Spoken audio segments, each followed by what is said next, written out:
Bob Herbert's op-ed.tv is made possible in part by the CUNY TV Foundation with the support of Ann Ulnick.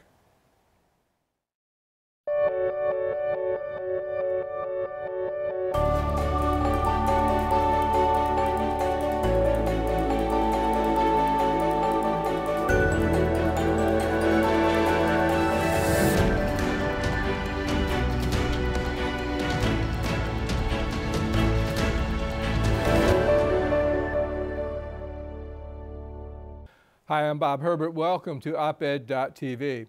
Black ghetto can be a loaded term. The knee-jerk thought is of a place with rundown housing, high crime rates, family dissolution, unemployment. According to that view, there is little to recommend it. My guest sees the ghetto with its long and troubled history as a two-sided coin, and not all bad by any means. He's Lance Freeman, a professor of urban planning at Columbia University's Graduate School of Architecture, Planning, and Preservation.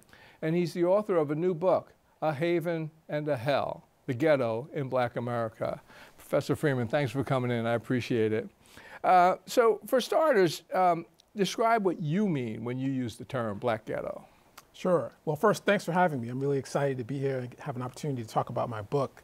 When I talk about the ghetto, as you said in your introduction, I'm talking about it over its historical arc. And so for much of the 20th century and indeed the late 19th century, the ghetto, particularly in northern cities, was where black people lived. And that's because black people had few other options or choices in terms of living elsewhere. And so ghetto, the term being adopted from the original usage in Europe to describe where Jews had to live in 16th century Venice, and then later, of course, during the Nazi era when Jews were confined to certain parts of cities during the Holocaust, that term was adopted to neighborhoods in northern cities that were, prior to the middle of the 20th century, were typically referred to as black belts, right?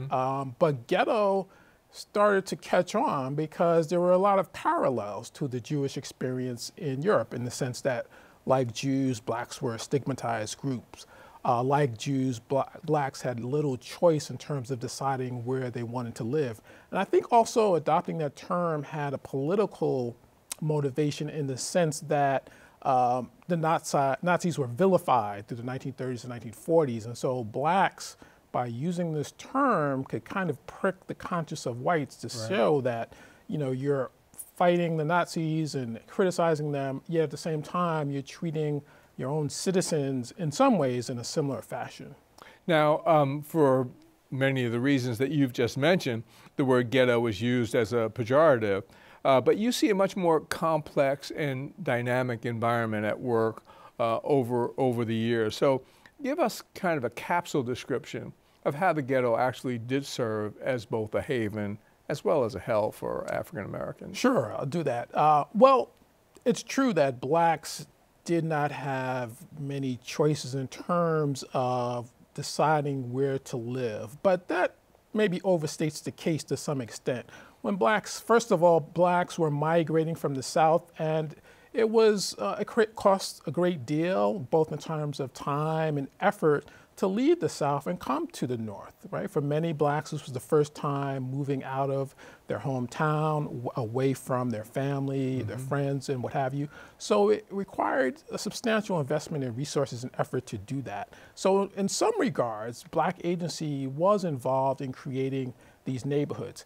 Also, you have to remember the context, right? After Reconstruction, blacks were being stripped of their political powers and civil rights in the South. In the ghetto, they had the opportunity to claw back some of that, right? By coming together in certain neighborhoods, they were able to achieve some political power. They were also able to achieve some dignity, more so than they might have experienced in the South.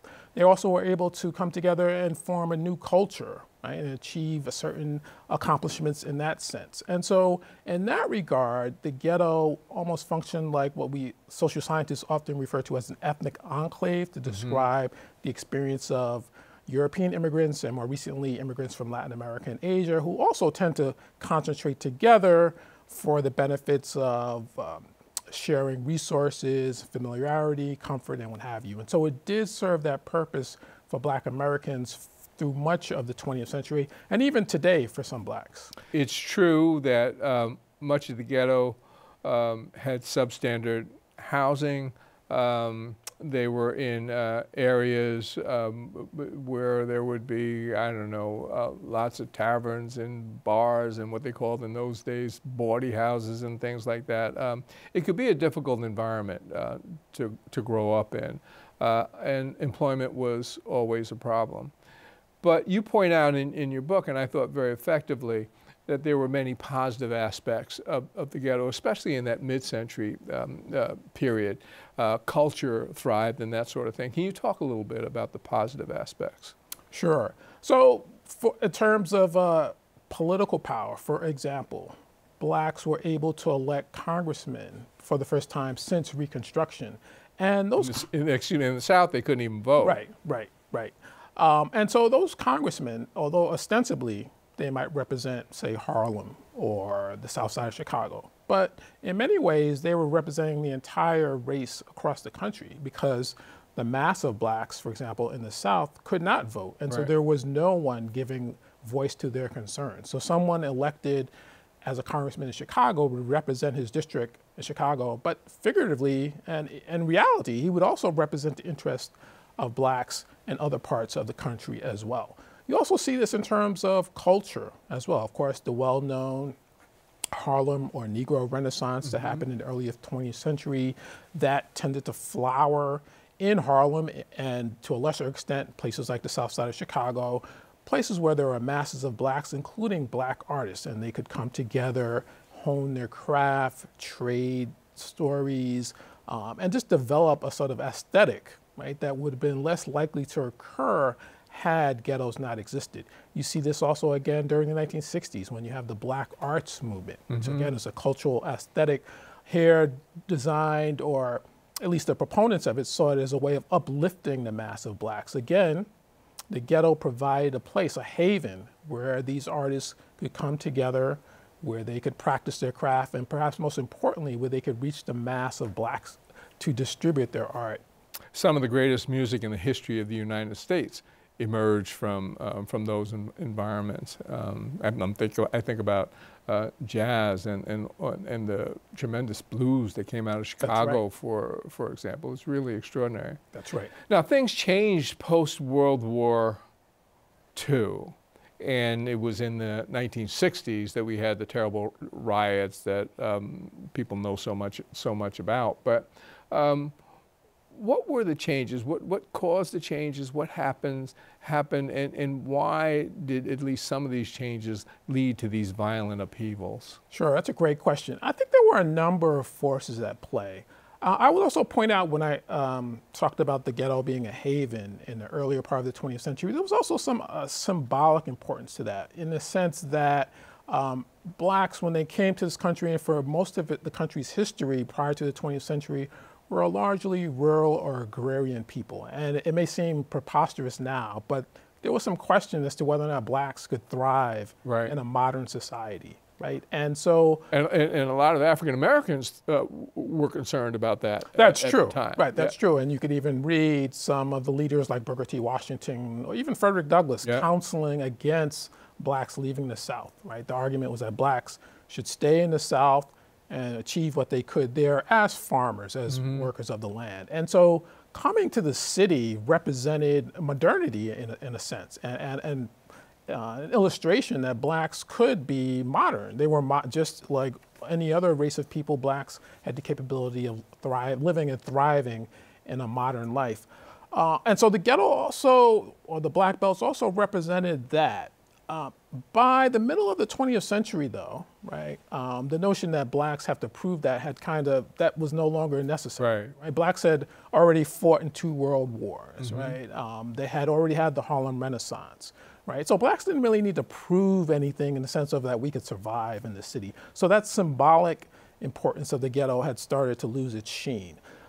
Blacks also saw how whites were starting to achieve the American dream in terms of buying cars and moving to suburbia, right? And so as a frame of reference, you have blacks, for example, that had grew up in the North, right? Their frame of reference is not the Jim Crow South. Their frame of reference is the North, and it's seeing what whites are achieving. And so again, compared to that, the ghetto does not appear favorably, right? If you're comparing it to living in a rundown shack in the South where you can't vote, where there's the threat of lynching, that's one thing. If you're comparing it to whites who are living in the suburbs, that's another thing. It's also the case that although blacks did benefit from the economic boom of the post-war era, to some extent, whites even benefited more. So the gap was starting to widen. And then finally, and this is something else I talk about in the book, the physical conditions in the ghetto, right? It appeared to have started to really seriously decline in many ways. The housing was becoming older. There was very little in the way of reinvestment in these neighborhoods. So you have sort of a perfect storm of things, both in terms of the way people are perceiving their conditions relative to whites and what whites are achieving, and also the absolute reality of it, that these neighborhoods are actually starting to crumble, right? The housing is getting worse over time because of lack of investment.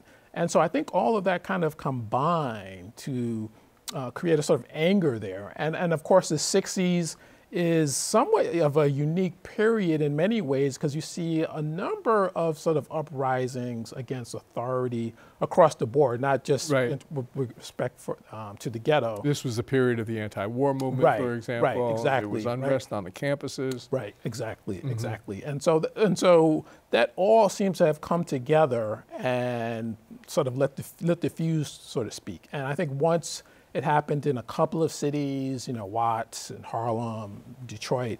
It kind of spread almost like a contagion to many other cities around the country. A lot of the cities never really recovered fully from the riots. I think about Newark, I think about Detroit. Both of them went up in 1967. Some recovered. I mean, Los Angeles is not, or even South Los Angeles is not like Detroit now. But the remnants really lasted for quite a long time. But then we get into the latter part of the 20th century and then coming into the 21st century, and you get gentrification, which is, people are paying an awful lot of attention to it for a lot of reasons right now. What is gentrification? What's good about it? What's maybe not so great about it? Right. So the way gentrification is typically defined, it's when you have a neighborhood, typically an older neighborhood that housed relatively poor population. It's a neighborhood where perhaps the housing had experienced disinvestment, had not been kept up that much. And then you have a change, right? The neighborhood starts to attract people of a higher socioeconomic status. These people perhaps oftentimes start to invest in the housing, start to refurbish it. And also you might see investment in the commercial retail sector, right? You see different types of stores opening, catering to a more affluent clientele. So that's typically what people mean when they talk about gentrification. And again, I think it's poignant because through much of the 20th century, many cities were experiencing what we would call decline. Right? Their populations were, particularly after World War II, their populations were declining, investment was going down, the suburbs were growing in their place. And so much of the narrative in terms of central cities through the middle and late 20th century was one of decline, and gentrification kind of flips that, and that really captures a lot of people's attention. Even a gigantic city like New York was in terrible trouble in the 1970s and 80s. Right, it lost almost 1 million people starting in the 70s and 80s. Whole neighborhoods were being abandoned, places, Central Harlem, South Bronx, Brownsville, East New York. There was a lot of arson and abandonment, crime was skyrocketing. And many people thought the central cities did not have a bright future, particularly the older central cities, maybe cities like Los Angeles or Atlanta, but the older, densely built central cities were viewed as being relics of the past and past their prime. So if gentrification contributed to the rejuvenation of large neighborhoods and even large portions of some cities, why is it so controversial? Right, that's a good question, right? And a lot of people might just sort of assume, well, what's the problem? It's a good thing, right? Right. Yeah.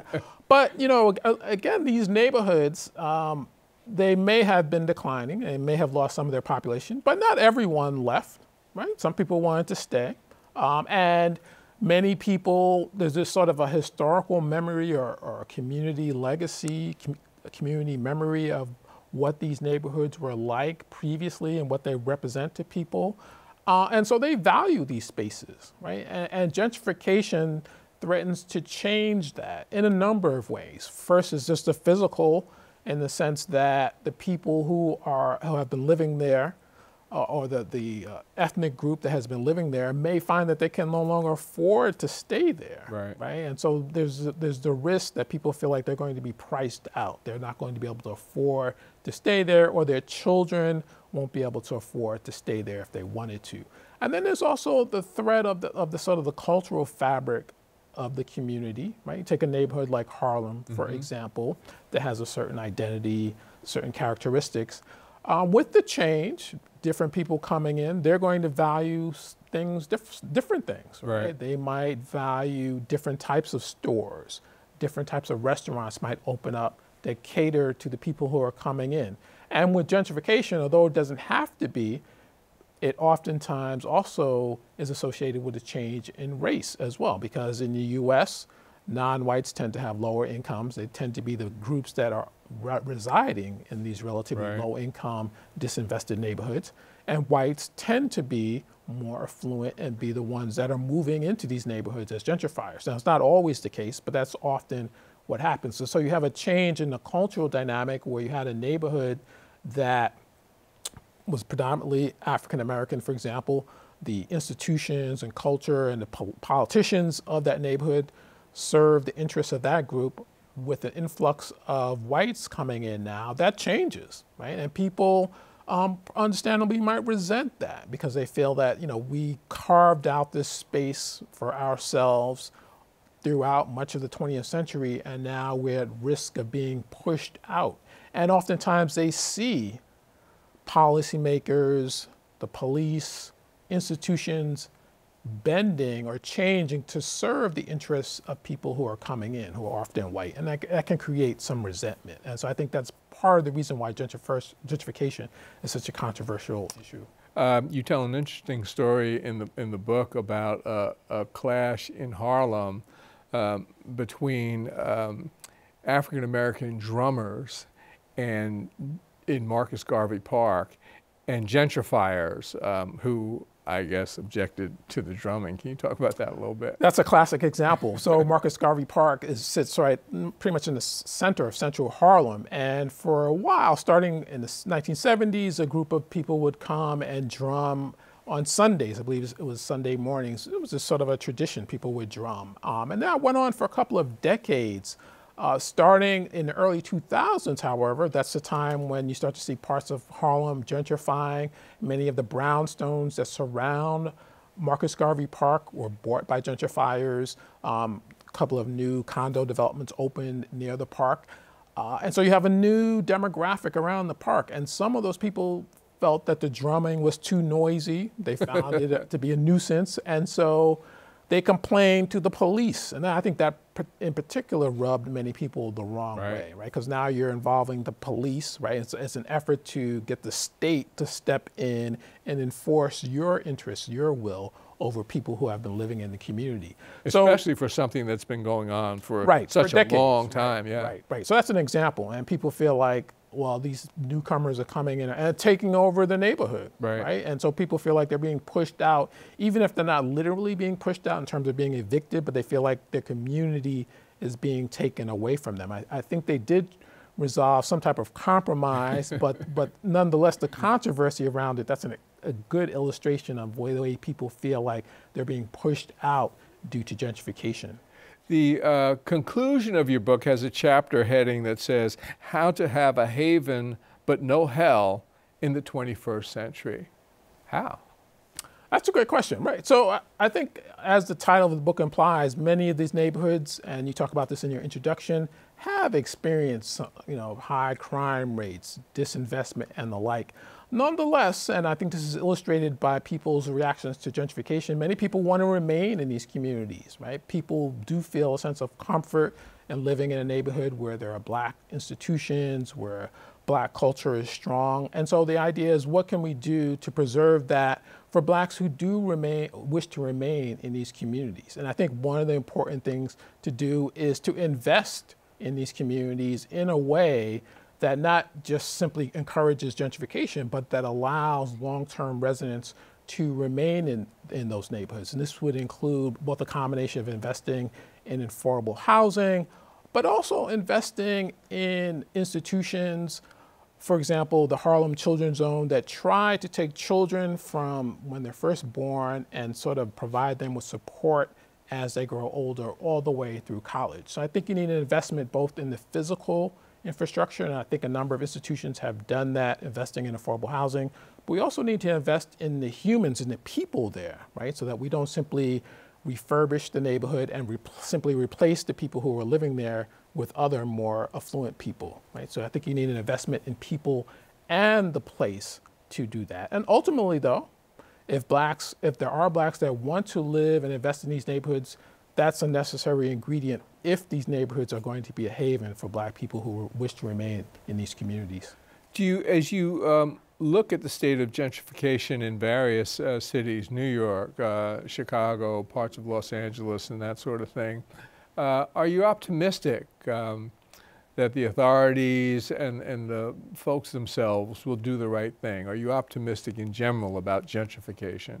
I'm optimistic that people will push the authorities to do the right thing, right? So I do think that people will start to strategize and develop approaches, programs, techniques that can do some of the things I just described. I think policymakers will perhaps do the right thing if they're pushed to do so. I think their feet will have to be held to the fire, because I think oftentimes from the perspective of the politician, it's just, oh, gentrification, that's great, right? We have middle class people coming in, they're investing, what's the problem?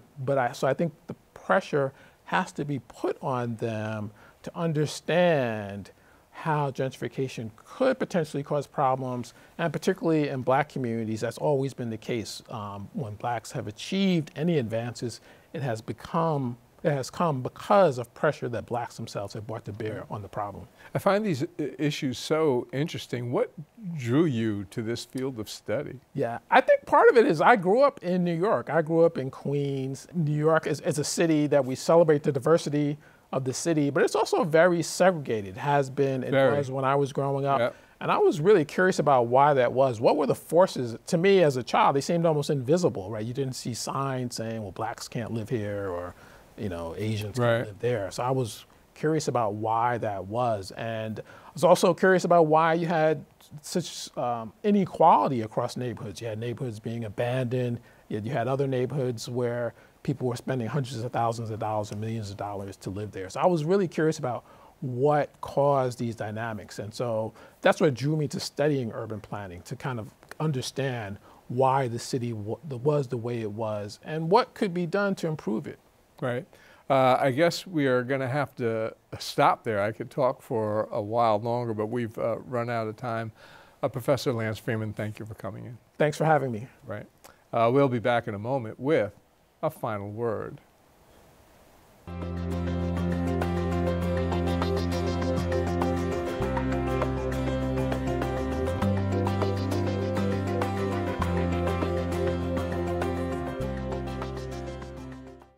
I once received a very kind letter about something I'd written from a federal judge named Damon Keith.